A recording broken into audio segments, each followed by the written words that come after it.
শুভ দুপুরের শুভেচ্ছা সবাইকে। এই গরমের মধ্যে আম সেই লেভেলের। আমটা কত সুন্দর দেখা যাচ্ছে না? অনেক সুন্দর না? হলুদ, কিন্তু এটা যে টক, এত টক, দেখতে মনে হয় কি মিষ্টি আম, অনেক মিষ্টি।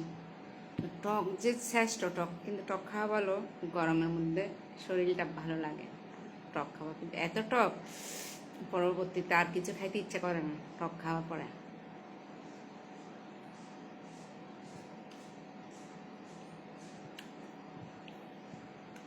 এখন আসলাম বাইরে থেকে।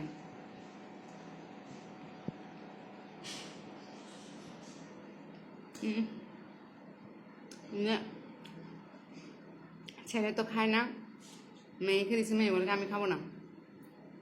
মেয়ে চুকা পছন্দ করে, কিন্তু এত চুকা খাবে না। আমি কী করবো? এই আমার তো ঢুকাইতে হবে। খাবার জিনিস ফেলে দিতে তো খারাপ লাগে।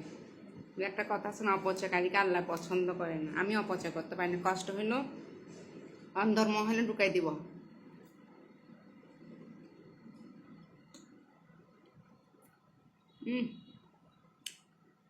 না রেখে দিল, হে আমারাই খাইতে হবে, কেউ খাবে না।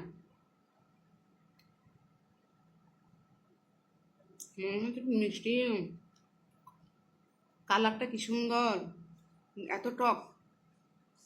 এর আগের একটা আম ছিল এরকম, অনেক টক ছিল, ফেলে দিছি। একা তো এত বড় আম খাইতে পারি না।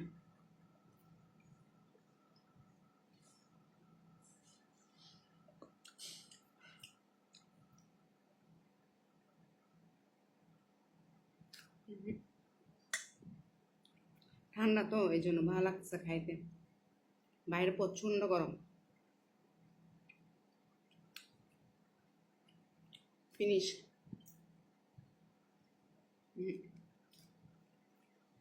যার কারণে ভাত খাবো না, কাজে লাগায়।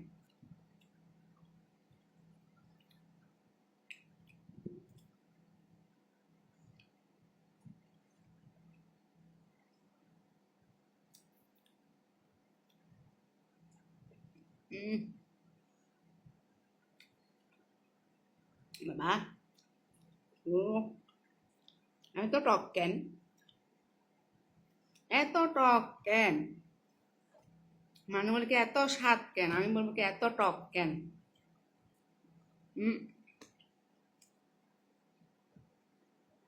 যারা টক লাভার হেরো ফেল ফেল মারবে। দাঁত শেষ।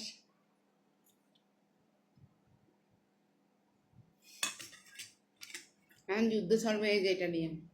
দেখেন তো কত সুন্দর আমটা।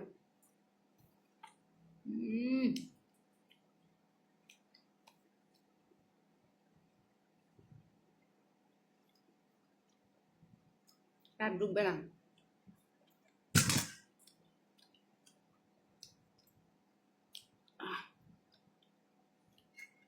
এই পাশ খেয়ে দেখি তো কেমন। ভাই, এত ছক কাকা, এত সু কাকা, মানে এত টক কেন? এত টক কেন? এর সাথে একটু মিষ্টি আছে।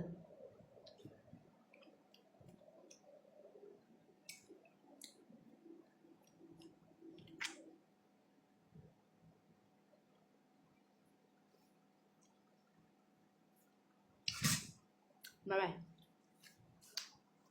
আল্লাহ হাফেজ। আমার মতো কে কে এরকম টক আম খাইছেন? এত টক, তেঁতুলের মতো। বাই বাই, আল্লাহ হাফেজ, আসসালামু আলাইকুম।